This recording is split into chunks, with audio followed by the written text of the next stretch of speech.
demanda y la lógica de la oferta. Entonces ahora vamos a tratar de combinar las dos cosas y vamos a trabajar sobre esta idea de el mercado.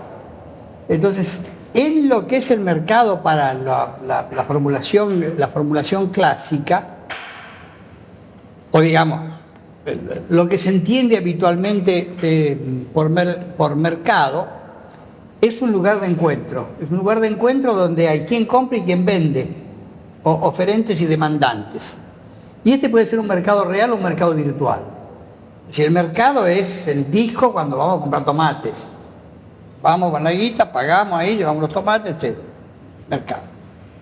Pero hay también, hay también lo que podemos llamar un mercado virtual. Y en el mercado virtual lo que ocurre es el encuentro de las curvas de demanda y oferta. Entonces, en ese mercado virtual, el funcionamiento de ese mercado tiene la utilidad que se está mencionando ahí. Digamos, los precios indican al comprador lo que le conviene comprar. Si uno va a comprar comida y qué sé yo, el tomate está muy caro, compra cebolla. Y no es lo mismo de gusto, pero como alimento más o menos tiene algunas características. Digamos, uno puede cambiar pomelo por naranja o por mandarina. Tiene, etc. Y al mismo tiempo, el precio es indicador también para el productor. Le indica al productor qué es lo que le conviene producir. Si sube el precio de la soja, conviene producir soja en vez de producir trigo o maíz, etc. Es decir, entonces esta es la idea de que el mercado es el que orienta de la mejor manera posible. Por eso se habla de la mano invisible del mercado, la sabia mano invisible del mercado. Y la consecuencia de esta doble indicación es que tanto consumidores como productores adquieren un máximo de satisfacción. Es decir, se maximiza el bienestar. Esto es lo que dice la teoría acerca del mercado y por eso tiene tan acérrimos defensores. Por eso es que no hay que intervenir, porque si uno interviene, si el Estado interviene, si alguna autoridad interviene, entonces se dificulta el que esta mano invisible del mercado logre este efecto que maximiza la satisfacción. Es decir, esto es lo que se dice ahí. Si el gobierno regula, entonces está poniendo una traba a esta forma perfecta en que el mercado interviene. Y además tiene esta otra virtud, que como todos intervenimos en el mercado, entonces la participación es máxima para el total de la población. Y esto es la máxima democracia que se puede conseguir. Este es el fundamento por el cual, en teoría política, por ejemplo, se hace mucho hincapié en la comparación entre la teoría política y el mercado. Es decir, lo que se dice implícitamente es que el mercado es la mejor política. Que el mercado es la mejor política. Por esta razón que se afirma ahí. Porque al no tener ninguna intervención, entonces hay un máximo de satisfacción y un máximo de participación. Es el mejor de los mundos posibles. Entonces todos los teóricos del mercado van a hacer esta afirmación. Ahora, este argumento es muy fuerte. Es muy fuerte y muy sólidamente fundamentado. Entonces, ¿por qué hay algunos rabiosos, como algunos que yo conozco, que se oponen tan firmemente a esta idea del mercado? Vamos a repasar entonces cuál es el discurso. El mercado, dicen los neoliberales, es decir, las escuelas clásicas económicas, en su versión actualizada, el mercado es un intercambio entre iguales. Cuando yo voy al mercado, no hay nada que me diferencie de ningún otro ahí adentro. ¿Por qué no funciona esta lógica? no funciona, es decir, ¿por qué puede no funcionar el que el mercado sea un intercambio entre iguales? Puede no funcionar porque haya una intervención del Estado. Si el Estado interviene es que va a favorecer a alguien y va a molestar a algún otro. Y en consecuencia la intervención del Estado es perniciosa. La otra gran distorsión, y esta es muy fuerte y ha tenido unas implicaciones políticas tremendas, es esta.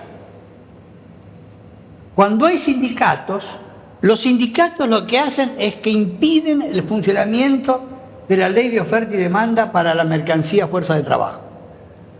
Y en consecuencia esta distorsión que impide el buen funcionamiento del mercado, la aplicación de esta mano invisible tan sabia, hace que esta mercancía en particular distorsione todo y entonces ya deja de haber un máximo de satisfacción.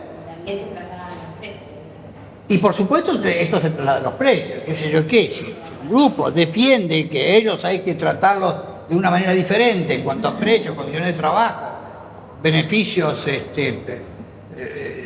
digamos, al margen de los precios, etcétera, etcétera, entonces se está distorsionando todo el funcionamiento del mercado y en consecuencia las cosas empiezan a funcionar peor y aumentan los precios de la mercadería.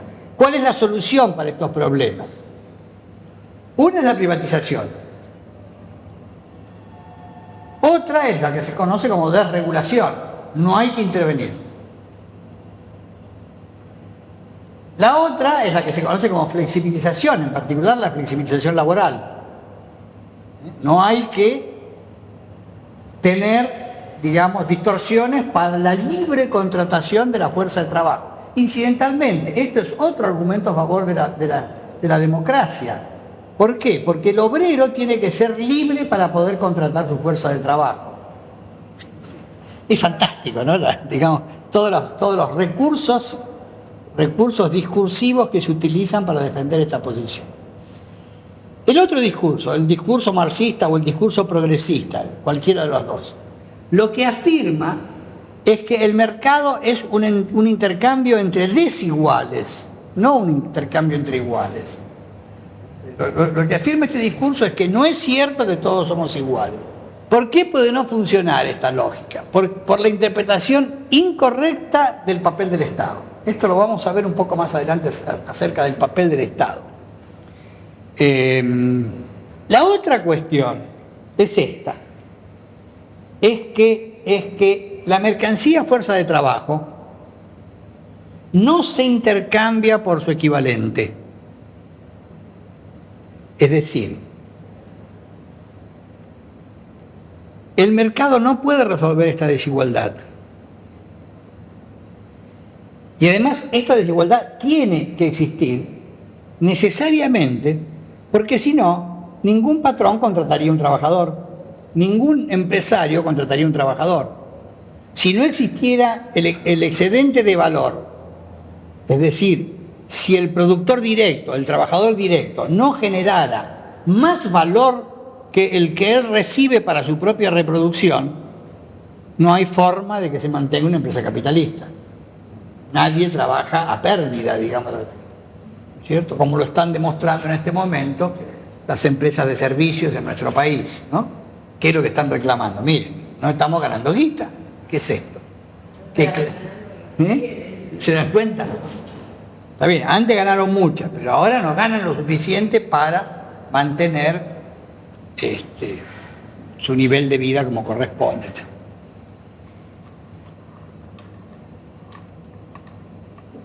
Las soluciones para esto, la intervención del Estado.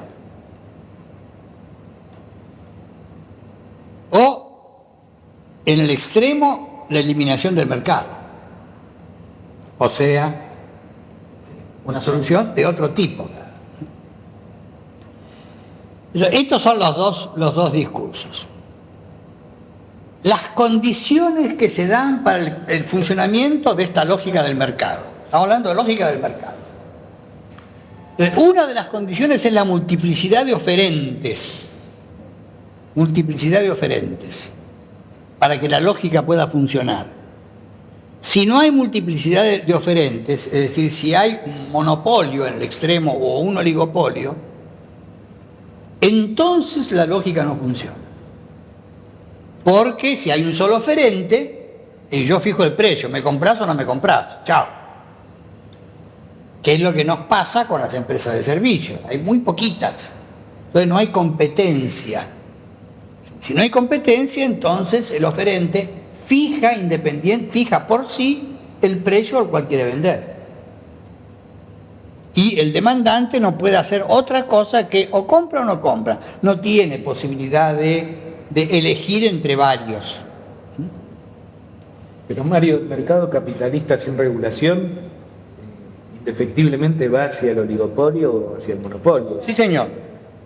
Esta es una de las razones por las cuales no hay solución permanente dentro del capitalismo. Esto que se llama. Ya lo decía Perón. El socialismo es inevitable, ¿no? ¿Se acuerdan?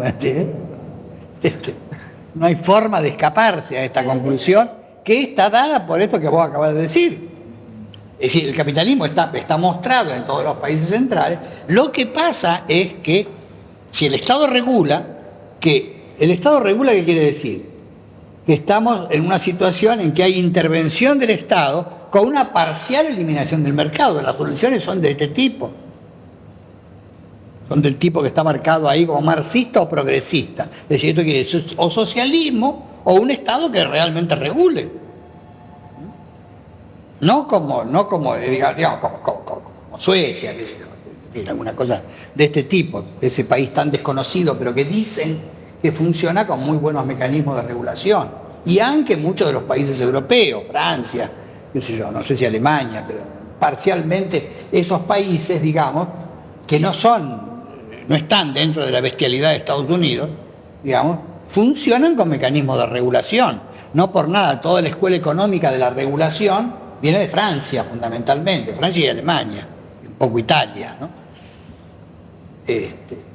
Entonces, y después estas soluciones, estas democracias avanzadas, qué sé yo qué, en las cuales la intervención del Estado es muy clara, muy clara. Digamos, la tendencia a la concentración de poder en las instituciones es inevitable, y esto ya fue muy bien marcado por Weber, cuando Weber afirmaba, lo afirmaba con gran pesar, él lamentaba, pero el análisis que había hecho lo llevaba a la conclusión inevitable de que la dictadura, de que era inescapable el hecho de la concentración del poder y en consecuencia, en última instancia, de la dictadura. Y lo hacía a partir de estudiar el funcionamiento de las instituciones, ¿no? Entonces esta concentración de poder llevaba necesariamente a esta cuestión. Ahora, lo que acá estamos viendo ahora es las condiciones para el funcionamiento de la lógica del mercado. Y acá hay una condición, que es la transparencia, que es una condición también. Todas estas son condiciones absolutas. Cuando falta alguna de estas, ya el mercado no funciona como dicen los teóricos que debiera funcionar.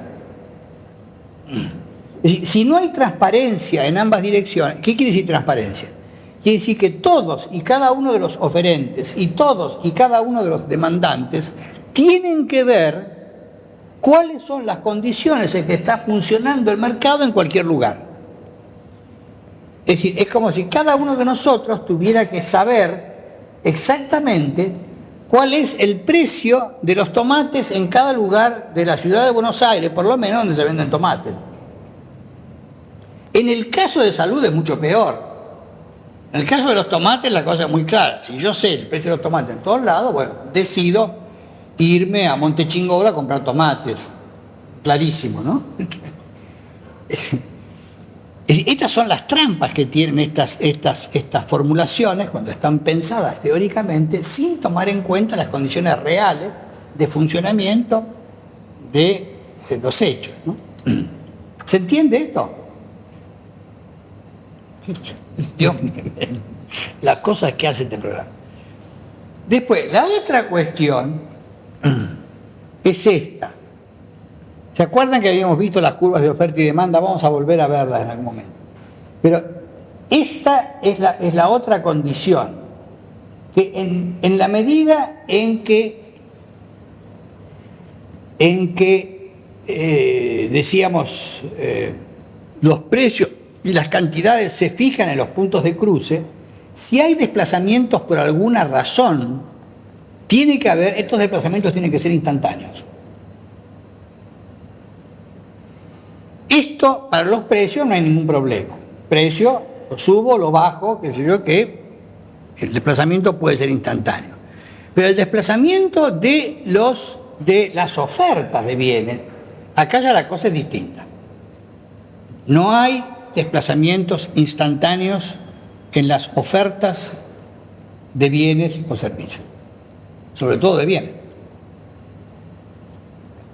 salvo que haya acumulación de stocks, lo cual aumenta el costo de los productos. ¿Se entiende lo que estoy diciendo?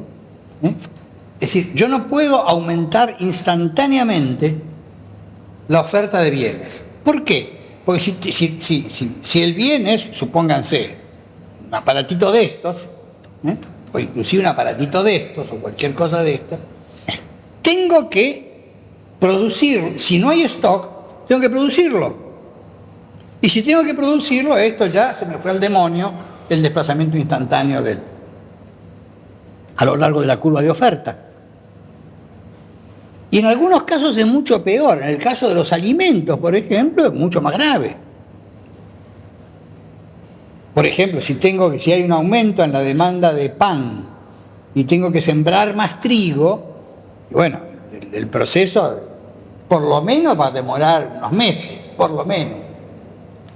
Si es que hay tierra disponible. Si no hay tierra disponible hay que incorporar tierra, lo cual quiere decir que va a demorar unos años. ¿Se entiende? Entonces hay un problema con estos desplazamientos en los cuales se ve que la cosa no anda. Y después tiene que haber esto que llamamos el equilibrio en las curvas de oferta y demanda para cada producto, lo cual genera aquel despelote.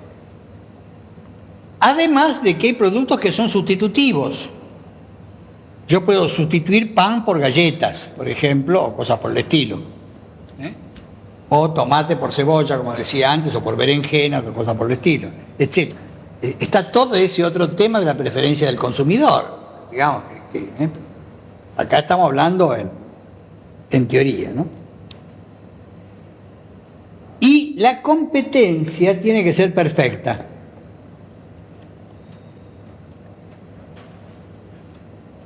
Ahora, nunca existieron este conjunto de condiciones, nunca existió en ninguna parte del mundo.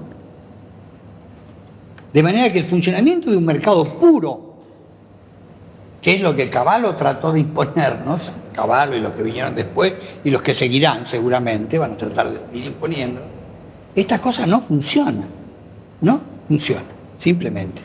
Es decir, no puede cumplir con ese propósito de la indicación al consumidor y al productor de lo que conviene consumir y producir.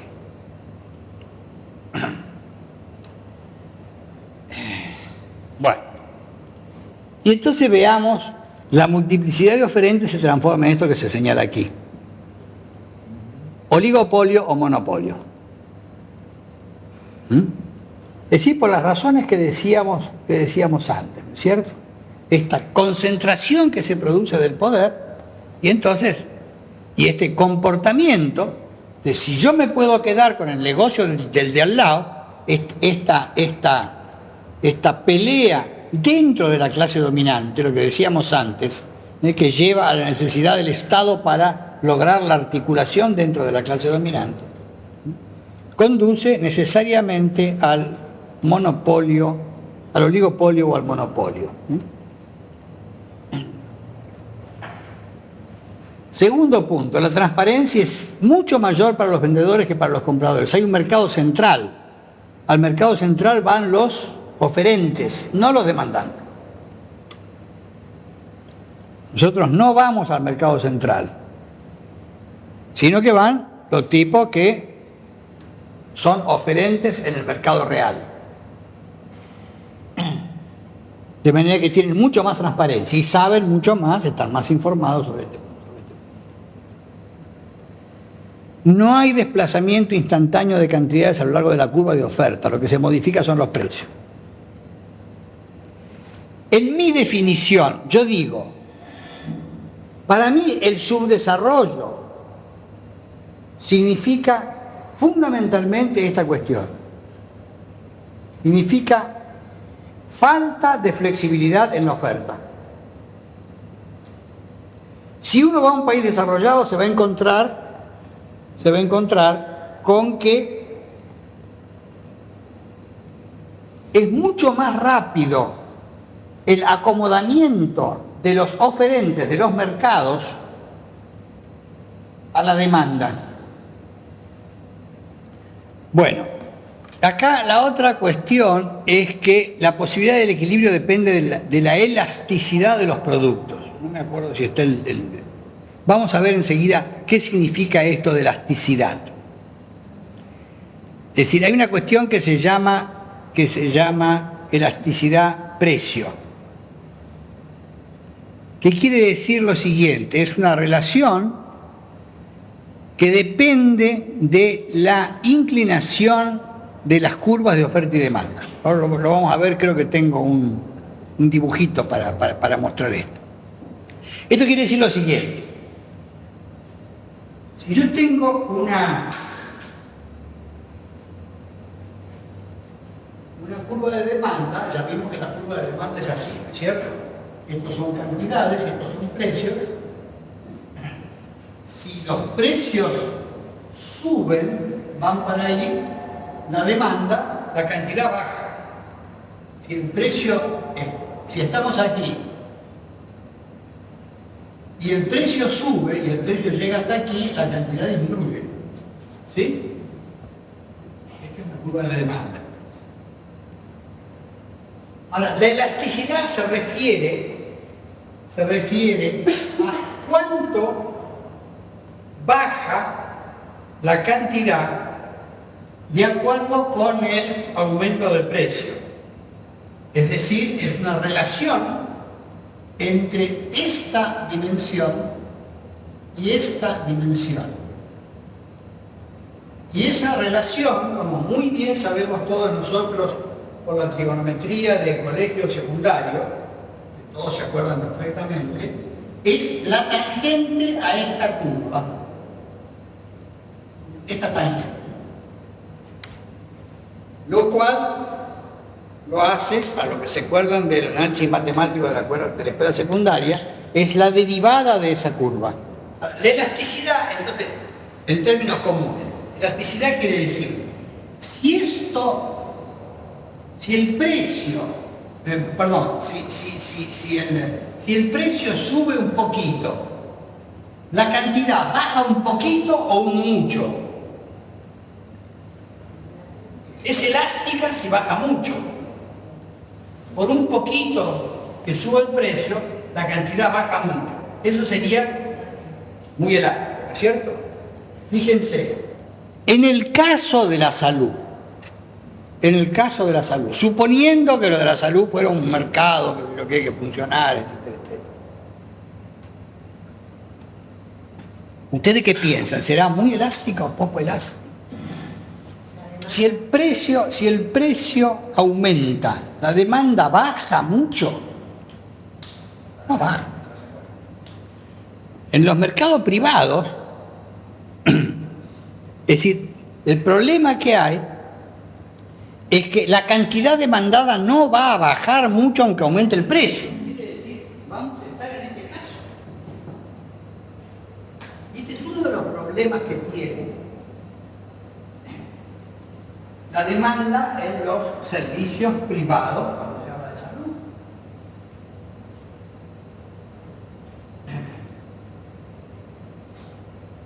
¿Cómo el volumen de dinero que recibe el prestador está dado por la multiplicación por el área, dada por la multiplicación de precios por cantidades?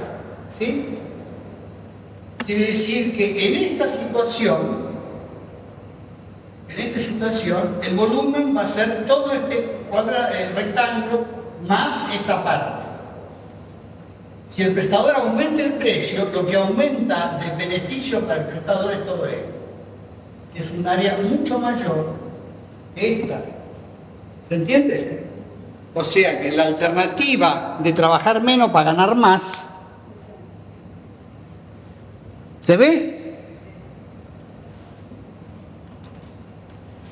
Consecuencias: concentración y centralización de capitales. Y en el caso de la salud es muy claro que la demanda es inelástica. Si tengo un cáncer, el problema con... siempre que esté funcionando dentro del sector privado, ¿cierto?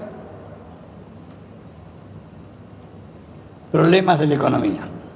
Ahora, en esta cuestión de los mercados, acá está marcado lo que ocurre como transiciones. De la competencia perfecta se pasa a la competencia imperfecta, de esta al oligopolio, vía centralización-concentración, al monopolio, y acá desapareció la función de oferta.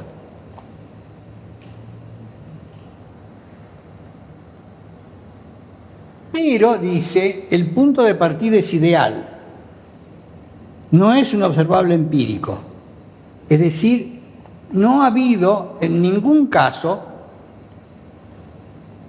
nunca existió un mercado de competencia perfecto. Esta fue una formulación que hicieron los economistas clásicos, digamos, como deseo de que la cosa fuera así. Le pasó lo mismo que a Weber, cuando Weber hubiera querido que las organizaciones no fueran como son, pero se tuvo que convencer de que la cosa no era así. En cambio, los economistas siguen, digamos, haciendo pinta como de que habría que conseguir un mercado de competencia perfecta. Es decir, que la interpretación que se hace no da cuenta del fenómeno en todas sus dimensiones científico-políticas. Es decir, la interpretación vía mercado quiere decir esto, no me sirve. Vamos a volver ahora un poquito a Keynes y Marx.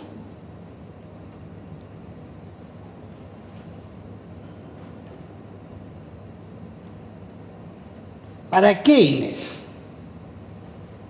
el mercado es un espacio físico de transacciones macroeconómicas, internas o externas. O sea, en las regiones del propio país o en relación al comercio exterior. Esto es el mercado para Keynes.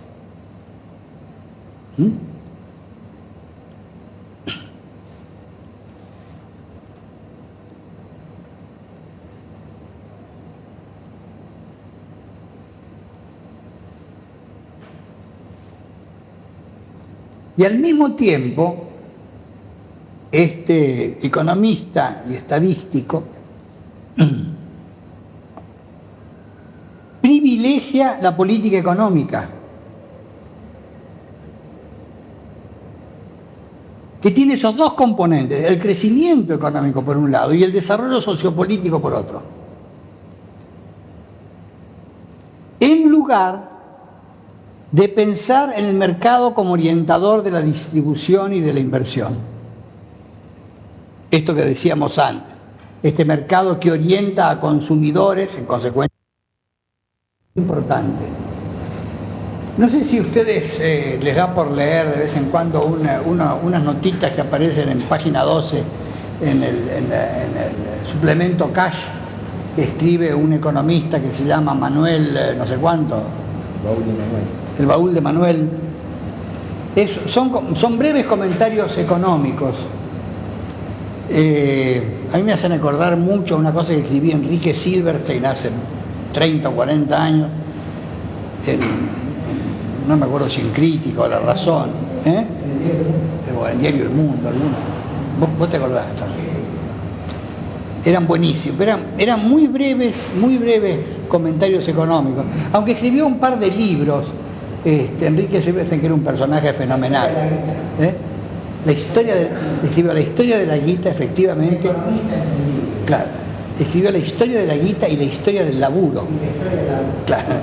Esos dos libros que eran notables, que eran realmente notables. Mirá vos, las cosas que te acordás. La historia son excelentes, son excelentes, espectacular. Historia de la guita y historia del laburo. Un economista muy sólido, por cierto. Bueno, y en el baúl de Manuel, en algún momento, recuerdo haber leído un comentario donde decía: lo que el gobierno tiene que entender es que su obligación no es hacer, digamos, no es aplicar teoría económica, que es de lo que estábamos hablando hoy, sino lo que tiene que hacer es política económica, que es otra cosa. ¿Se dan cuenta? Y que está fundamentada en esto que estamos viendo. Si uno trata de aplicar estas cosas de teoría económica, se va a la mierda. Lo que dice acá es, ojo, privilegia la política económica, que es crecimiento más desarrollo sociopolítico. Porque si no, mete la pata necesariamente. Para el marxismo, el énfasis está en la producción, o sea, en el proceso de transformación.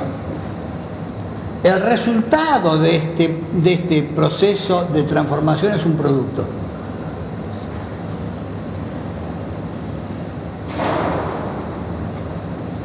Y Marx describe como otra parte el proceso circulatorio. Él habla de estos dos procesos: proceso de producción o de transformación y el proceso de circulación. Una vez que llegó el producto va al mercado, acá empieza a circular. Va al mercado, se realiza, dice Marx, es decir, se vende, el consumidor lo consume, se come los tomates, ¿sí? Y comiéndose los tomates se produce la reproducción del trabajador o de su familia. Es decir, entonces hay un proceso de producción, que es la producción de productos, y un proceso de reproducción, que es reproducción de trabajadores. La centralidad está en la fase productiva, dice Marx, y se aproxima al keynesianismo, a pesar de que Keynes, digamos, está mirando más las cosas desde el punto de vista del mercado, desde el punto de vista más circulatorio.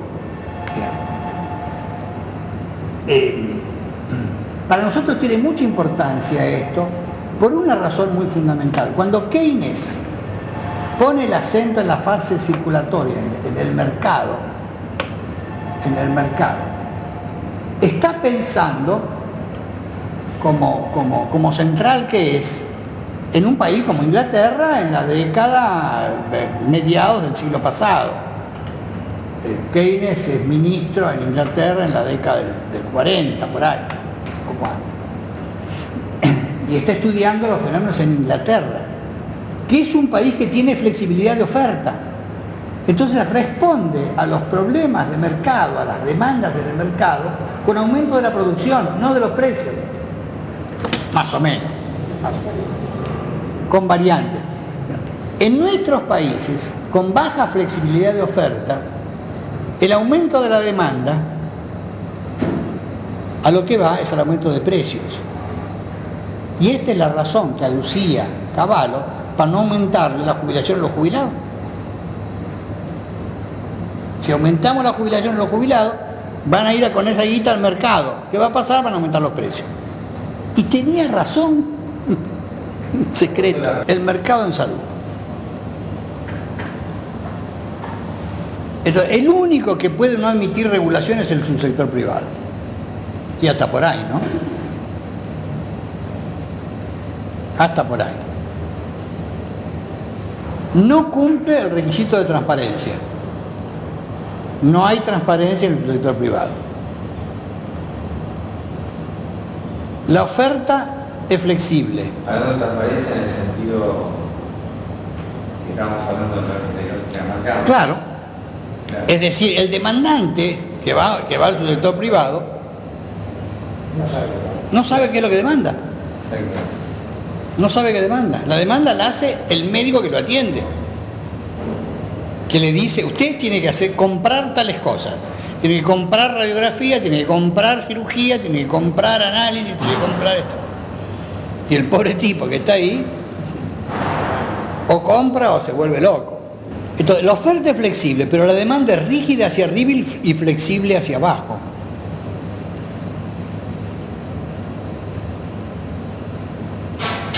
Para algunos, no para todos.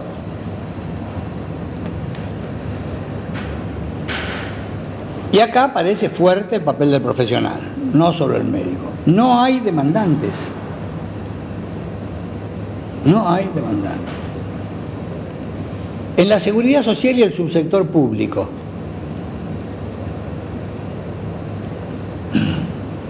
acá no hay mercado neoclásico.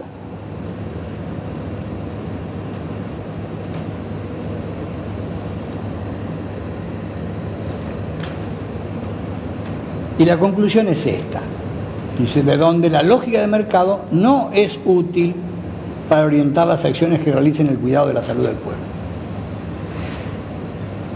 Ya, esta es la fundamentación que yo hago, digamos, en mi libro, estoy hablando del libro Pensamiento Estratégico y Lógica de Programación, para llegar a esta conclusión. Y entonces voy a la última de las 4 lógicas que estaba examinando, que es la lógica de proceso. Entonces, lo primero es una definición donde se dice que programar es reproducir conceptualmente las actividades, tareas y secuencias a realizar para obtener un producto predefinido. ¿Se acuerdan que vimos algo sobre esto, sobre programas y demás? Uno establece en un programa, establece cuál es el objetivo, cuál es la población destinataria, qué tareas, qué actividades, con qué secuencia, etcétera, etcétera. Si el producto predefinido es la atención materna, la vacunación de los niños, lo que fuera. Ahora, esta idea del producto, el producto predefinido, se limita en general al servicio, lo que presupone, pero no prejuzga su eficacia. ¿Qué quiere decir esto? Dice, cuando yo hago un programa, digo, voy a vacunar al 80% de los niños contra la varicela, lo que fue el sarampión. ¿Por qué el 80%? Porque los epidemiólogos me dicen que si el 80% de la población infantil está vacunada, entonces se interrumpe la cadena, si se dificulta la cadena de transmisión, no se contagian los chicos y se acaba con la epidemia, o se acaba con, digamos, ¿no? Una cosa así.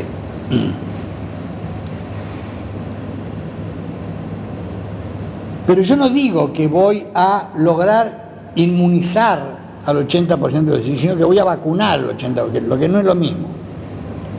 Yo estoy presuponiendo que con ese nivel de vacunación voy a conseguir el resultado, que es interrumpir las cadenas de transmisión del sarampión. Pero no estoy seguro. Si la partida que me tocó de vacuna qué sé yo, es mala, chau, son estos. Es decir, lo que hago con el programa entonces es decir cuántos servicios se van a prestar. Por eso se dice que no prejuzga su eficacia.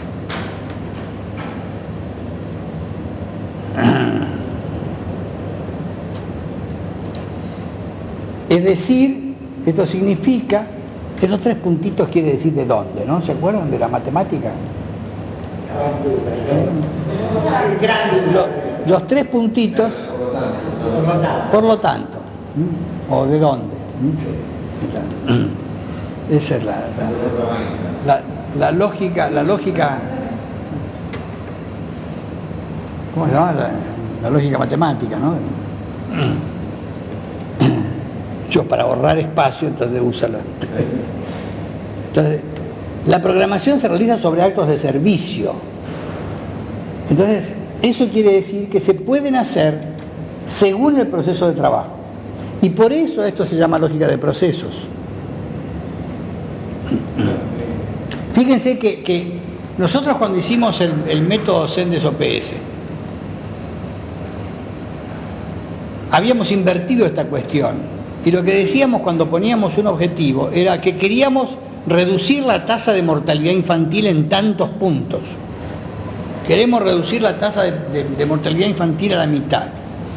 Y si ustedes leen hoy el Plan Decenal de Salud para las Américas, que se hizo ya por el año 1968, cosa por el estilo, van a encontrar específicamente, fue una reunión que se hizo en Santiago de Chile, y a la que fueron todos los ministros de salud de los países de América, y sacaron esto que se llamó el Plan Decenal de Salud para las Américas. Y lo que se decía ahí en el plan es: vamos a reducir la tasa de mortalidad infantil a la mitad. ¿Por qué a la mitad y no a la cuarta parte o cualquier otra cosa? No se sabe. Pero el problema es al revés. Lo que uno puede decir es: voy a vacunar a tantos chicos, pero voy a reducir la tasa de... ¿Qué sé yo si voy a reducir o no la tasa de mortalidad infantil? ¿O cuánto la voy a reducir? Sé que si hago tales y cuales cosas voy a tener algún efecto, pero medir ese efecto es extraordinariamente difícil. Es decir, se fijan objetivos en términos de resultados, cuando en salud, pucha, hay que tener una cierta audacia, ¿no? Nosotros éramos muy audaces en aquella época y por eso propusimos eso, así no fue, ¿no?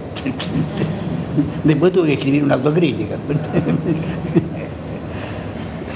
Claro, porque ¿cómo se hace para medir el resultado que vas a obtener si es tan complejo los procedimientos que tenés que utilizar y la combinación de cosas? ¿Cuánto vas a combinar vacuna con atención médica o qué sé yo qué, o con prevención de otro tipo, o con mejora de la alimentación, o con mejora de la higiene, o con condiciones de vida, o qué sé yo? Es absolutamente impreciso. Y entonces,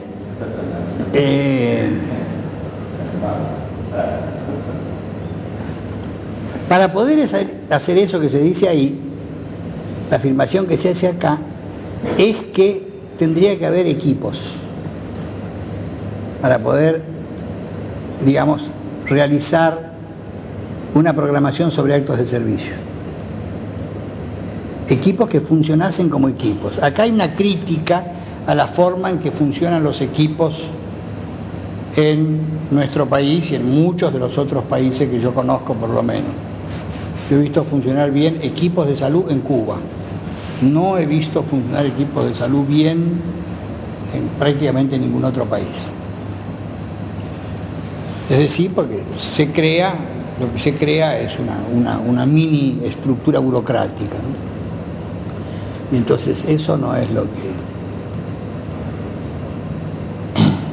¿Cuál es la diferencia, Mario? ¿Por qué lo que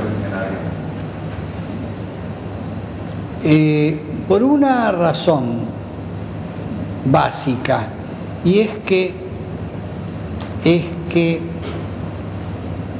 los tipos tienen muy claro, digamos, el equipo está formado por un conjunto de personas de distintas disciplinas: médico, enfermero, laboratorista, asistente social, qué sé yo qué, ingeniero sanitario, etcétera, etcétera. Tienen una cantidad de gente que conforma el equipo básico, ¿no es cierto?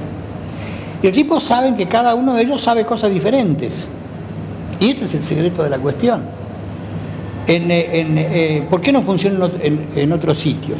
Porque se usa la falsa noción de que el de más alto nivel de capacitación, cualquier, qué sé yo qué, tiene que ser el jefe. Entonces la jefatura cae en el médico, porque es el que tiene más años de estudio o alguna cosa por el estilo. Y todos los demás hacen lo que el jefe dice. Pero resulta que el jefe, con respecto a determinados temas, sabe menos que el subordinado que tiene que hacer las cosas. Bueno, en el caso de Cuba, lo que ellos hacían es que la jefatura era rotatoria, dependía de cuál era el momento que estaban enfrentando. Si se trataba de cuidados permanentes del enfermo, el jefe era la enfermera, que le decía al médico: usted hace tal cosa ahora con respecto a esto. Y además está la otra cosa, digamos que después están intentando ponerlo en práctica, sí, han intentado con bastante éxito en algún lugar en Brasil, que es esta idea de diferenciar lo que un autor que se llama Gastón Campos llama campo y núcleo. Él dice, el núcleo es lo específico de la capacitación de un trabajador. El médico sabe diagnosticar, pronosticar, medicar, qué sé yo qué, una serie de cosas. Ese es el núcleo. Ahora, el campo abarca cosas que están más allá de ese núcleo específico. Es decir, sabe menos, pero sabe también otras cosas, sabe algo de laboratorio, qué sé yo qué. Entonces eso entra dentro no del núcleo, sino del campo. Quiere decir que cuando se enfrenta a una situación, no se desentiende de ciertos problemas que son del campo aunque no del núcleo. ¿Sí? Entonces tiene una visión que está concentrada en lo que más sabe, pero que no pierde de vista aquellas otras cosas que están en la periferia de lo que sabe, de lo que más sabe. ¿Se entiende? Entonces, por ejemplo, eso los ha llevado a crear cuestiones como lo que ellos llaman estructuras de acogimiento, de acogida, de acogida, digamos, cómo se recibe a un paciente en un hospital. Y la idea básica es que el paciente que llega a un hospital se tiene que sentir cómodo en el hospital. Mira vos qué pequeña cuestión. Entonces tiene una serie de cuestiones. Entonces, están convencidos entonces de que el tipo hay que hacer que se sienta cómodo. ¿Y cómo se hace? Explicándole cómo funciona la cosa, mostrándole dónde puede ir, dónde no tiene que ir, dónde qué sé yo qué, cómo se tiene que mover, etcétera, etcétera. Hay alguien que lo guía en cómo manejarse dentro de la cuestión que tiene mucho que ver con lo que vos estabas diciendo, cómo se maneja el equipo con la comunidad.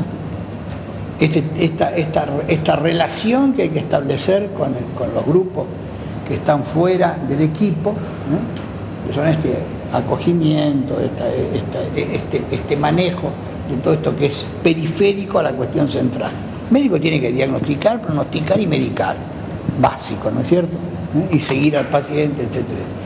Para esto está capacitado, para esto. Pero no se puede desentender del trato con el paciente, por ejemplo, o no debería. Que se puede trabajar o con el proceso de trabajo. La idea de proceso de trabajo es importante y esto lo vamos a seguir en otros momentos, pero es una categoría muy fundamental esta del proceso de trabajo. Se conforma como una categoría analítica para estudiar estos problemas. Una alternativa, se dice acá, es trabajar con el objeto de trabajo en vez de con el proceso.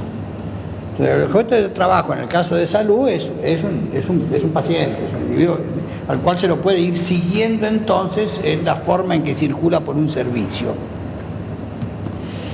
En una oportunidad, en una investigación que se hizo en varios países, que fue hecha por la OPS y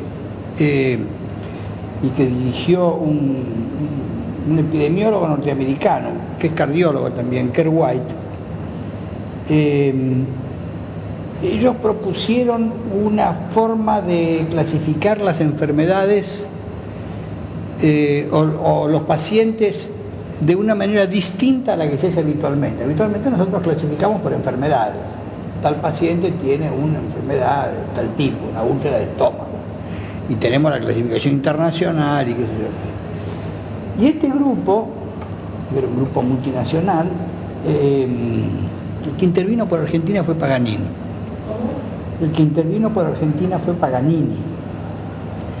Este grupo propuso una clasificación distinta, pensando precisamente en este tema, en cómo se sigue un paciente, cómo un paciente circula por el servicio.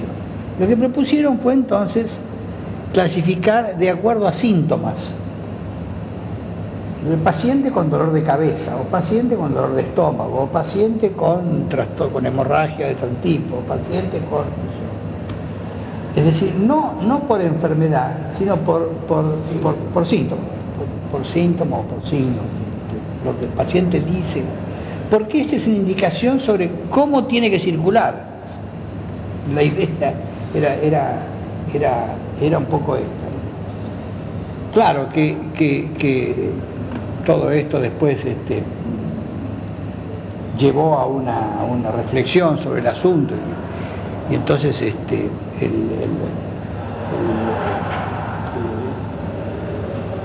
puede tener que ver mucho con el tipo de epidemiología que ocurre en los distintos países, las diferencias epidemiológicas entre distintos países.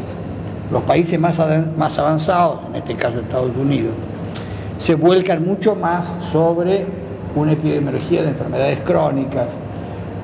No por nada, digámoslo, han inventado esta frase que lo importante no es curar, sino cuidar. To care, not to cure. ¿No?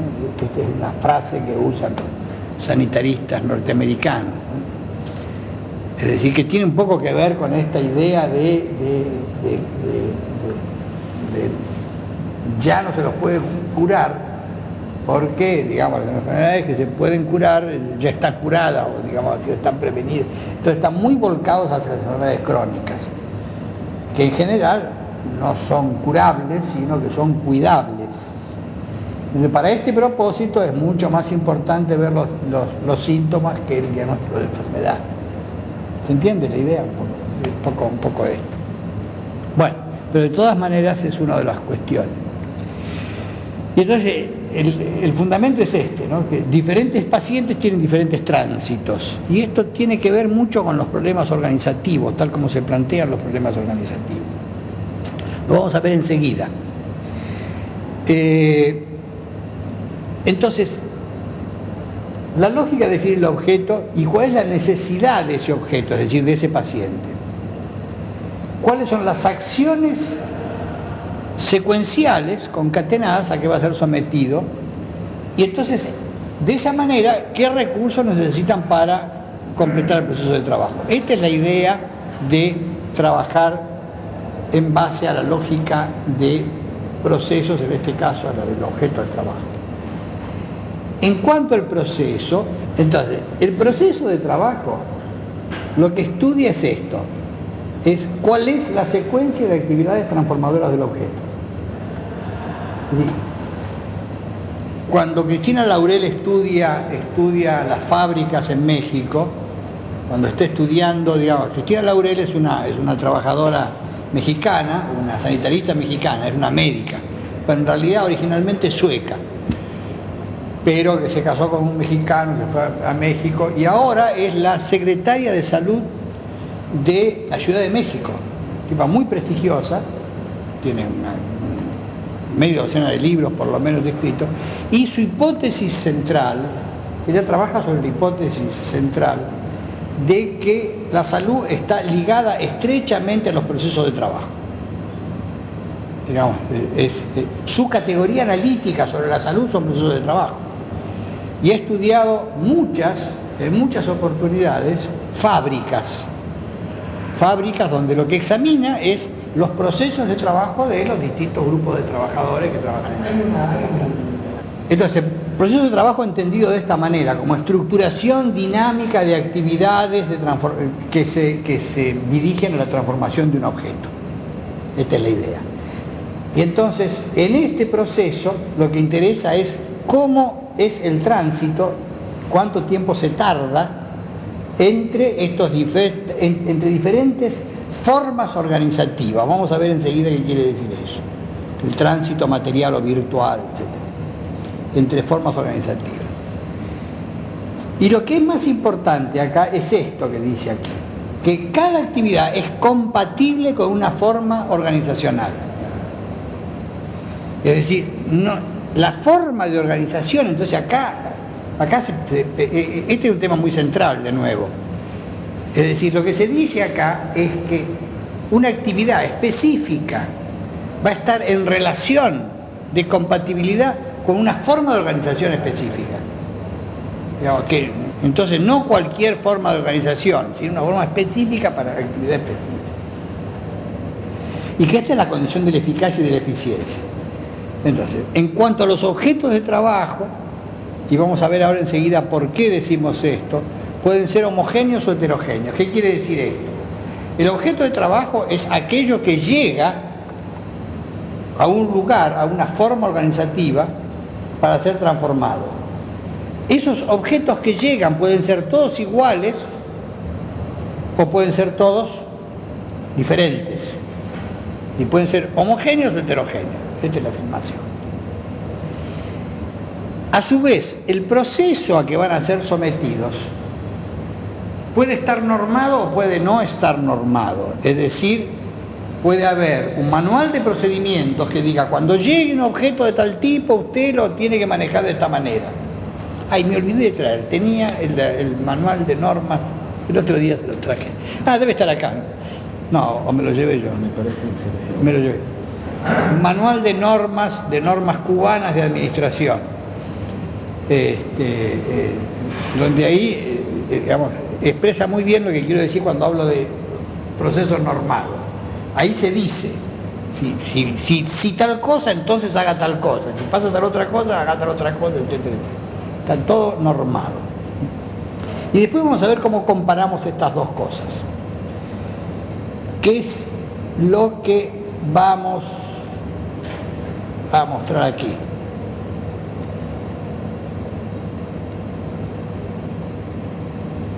¿Existe proceso normado, sí o no? Y los objetos de trabajo son homogéneos o heterogéneos, lo mismo que veíamos recién.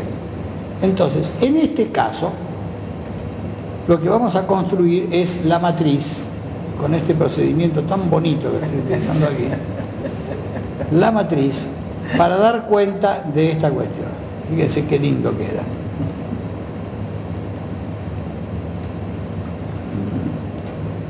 Ya tengo construida la matriz y ahora lo que aparece es lo siguiente. Cuando los objetos de trabajo son homogéneos y existe un proceso normado, la forma organizativa que corresponde es lo que se llama la forma burocrática. Burocrática acá está entendido como la burocracia buena, la forma burocrática que resuelve el problema de objetos normados, de objetos homogéneos con procesos normados. ¿Por qué la forma burocrática? Porque es la más eficiente. Leí esto, esto de casi la eficiencia. Muy bueno. Es la forma más eficiente, es la forma que requiere menos recursos para resolver. Todo está normado. De manera, como el objeto es homogéneo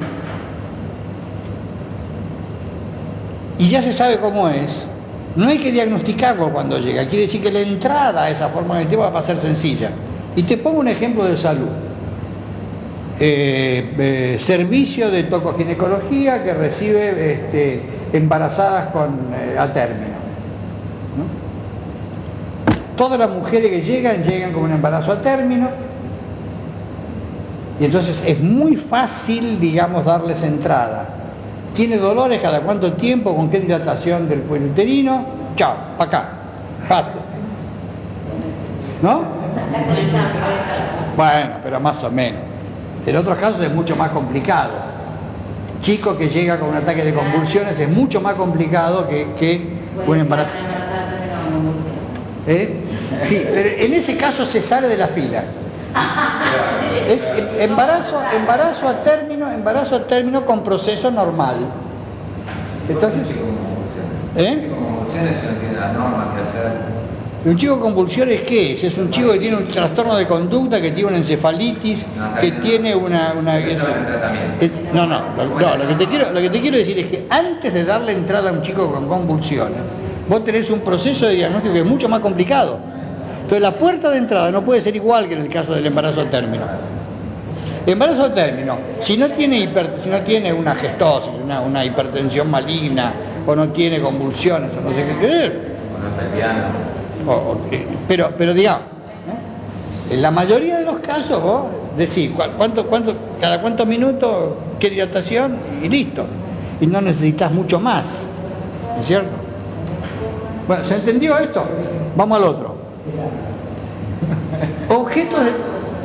Objetos de trabajo homogéneos sin proceso normado. El artesano recibe arcilla siempre, objeto homogéneo, pero una vez hace un plato, otra vez hace un caballito, otra vez hace una botella, otra vez hace no sé qué. Entonces, no tiene un manual de procedimiento, que cuando usted recibe esto haga tal cosa. No. Llega y qué sé yo, y ahí hace lo que... Entonces, es diferente la forma organizativa. La entrada es fácil, porque la arcilla sí, está bien, adelante. Pero después, ¿qué hago con la cosa esta? Entonces, el proceso es diferente. Y acá el otro extremo es al revés. Todos materiales, todos objetos son distintos. ¿Qué le pasa al ingeniero? Recibe una vez un pedido para hacer un motor fuera de borda, otra vez un pedido para una máquina para destapar botellas de Coca-Cola, otra vez cualquier cosa. Pero el proceso de construcción del ingeniero está normado, que la resistencia de materiales, que esta cosa, que la conducción, no sé qué carajo. ¿Sí? Es decir, aplica un procedimiento normado para objetos heterogéneos. Y por eso esta forma se llama ingenieril, que tiene las características distintas al artesanal. En la artesanal la entrada es fácil, acá la entrada es difícil, hasta que se entiende de qué se trata, cómo tiene que ser, la cosa que... Una vez que entra, que ya, bueno, está bien, se define bien la cuestión, entonces el diseño que tiene que seguir, la forma que tiene que seguir para procesar, ya es mucho más sencilla. Y la última es la forma creativa, es decir, es una forma en que cada cosa que llegue es diferente y no hay proceso normado. ¿Se entiende? Entonces acá, bueno, no, está bien, ya aprendí, tengo que dejarlo. Acá la cuestión entonces es la siguiente. Vamos al otro. Que estas formas de organización se definen así. La burocrática tiene entrada y circulación programables. Como yo sé que todo lo que llega es lo mismo y como yo sé cómo tengo que procesarlo, puedo programar las dos cosas. La organización va a ser simple. La ingenieril, la entrada es compleja, pero la circulación es programable. La artesanal, la entrada es programable y la circulación es compleja. ¿Sí? Y la otra, la creativa, tiene entrada y circulación complejas. Entonces, esto me va a crear problemas. Los segmentos complejos requieren mayor asignación de recursos, supervisión y control. Los segmentos complejos, fíjense que ahí hay uno solo que no es complejo, que es la forma burocrática, pero los segmentos complejos, es decir, la entrada de la forma ingenieril, la circulación de la forma artesanal y la entrada y la circulación de la forma creativa, requieren estos recursos de supervisión y control, porque tengo que mirar mucho más de cerca cómo se está haciendo la cosa y qué resultado se obtuvo. Entonces, los procedimientos de supervisión y control que vimos en otra galaxia, no me acuerdo cuándo, ¿se acuerdan? Estuvimos viendo cuando hablamos dentro de la misma... Esto lo vimos también, pero no de esta forma. Claro. Y la otra cuestión es que si yo tengo una organización donde varias formas de estas coexisten, tengo despelote. Necesariamente tengo despelote. Porque no se entiende desde un segmento organizacional por qué otro segmento se comporta de forma distinta. Y entonces me va a pasar que en los segmentos burocráticos, por ejemplo, clásicamente en la administración, cuando ven que se arma una reunión de 5 trabajadores, de 5 funcionarios en otro segmento organizacional para discutir un tema que le lleva 4 horas, dice, uy Dios, ya estar en estos cosas, ya estar, qué sé yo, rascándose la bola, no hacen un carajo, 5 horas reunidos, para llegar a la conclusión de que hay que llamar a otro especialista después, ¿no? ¿Se dan cuenta? Entonces, esto necesariamente crea un conflicto. Esta incompatibilidad de formas que están próximas unas a otras. Problemas normales. Es decir, cuando se habla de problemas normales, se habla de esto. Son las contradicciones generadas en el proceso. Estos son problemas normales. ¿Se acuerdan cuando hablábamos de eficacia y de eficiencia y decíamos los tiempos de eficacia y de eficiencia? Esos son problemas normales. Y estos problemas normales enfrentan formas organizativas distintas en segmentos continuos de la organización, lo que decíamos recién. Los burócratas no entienden a los creativos, y los creativos, cuando ven a los burócratas, qué sé yo qué, que siguen la norma, estos burócratas.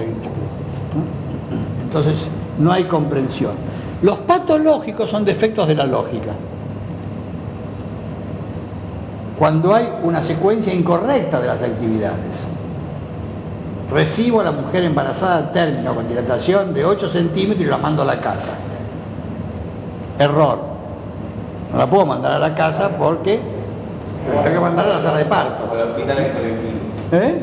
Claro. Claro, estas secuencias incorrectas que son las... El diseño de las formas organizativas, un poco lo que vos estabas planteando. Es decir, cuando yo hago un diseño de una forma organizativa que no es compatible con los problemas que enfrento. Esto tiene otros problemas, porque esta manera de entender las organizaciones tiene que ver con un enfoque funcionalista del problema. Y el funcionalismo tiene una dificultad intrínseca muy grande. Es muy útil para las descripciones siempre que después yo interprete bien las cosas. Porque yo puedo interpretarlas al revés y puedo decir, por ejemplo, si se trata de una forma organizativa para tratar niños en edad preescolar, una escuela de, ¿cómo se llama eso?, de preescolares, una institución preescolar, yo puedo entender que todos los niños son iguales y en consecuencia voy a crear una organización burocrática. ¿Se entiende esto? Es por la interpretación que hago del objeto. Si le erro en la interpretación, hago una cagada. Necesariamente. Bueno, y lo último, con esto terminamos, es esto. Los problemas que acabamos de mencionar no pueden ser resueltos dentro de esa lógica. Es decir, cuando aparecen ese tipo de problemas, tengo que salirme de esta lógica para pensar estratégicamente. Y este es el cuento que yo quería contar, el cuento del pensamiento estratégico, con el que empezamos y con el que vamos a seguir a partir de la próxima sesión. Yo mostré las lógicas que además tienen que ser seguidas. Cuando uno quiere, digamos, trabajar en una institución, tiene que seguir estas lógicas, tiene que seguir la lógica de los recursos humanos, de los objetos de trabajo, de los recursos. No puede eludir las lógicas. Pero tiene que entender también que ante los problemas que estas lógicas presentan, hay que reflexionar de otra manera, no dentro de la lógica, sino salirse de esta lógica para pensar estratégicamente.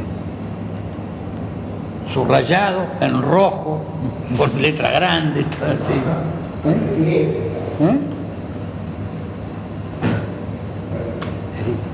La gestión es muy importante y hay que atender sus lógicas, pero no alcanza. ¿Cómo se resuelve esto? A partir del lunes que viene.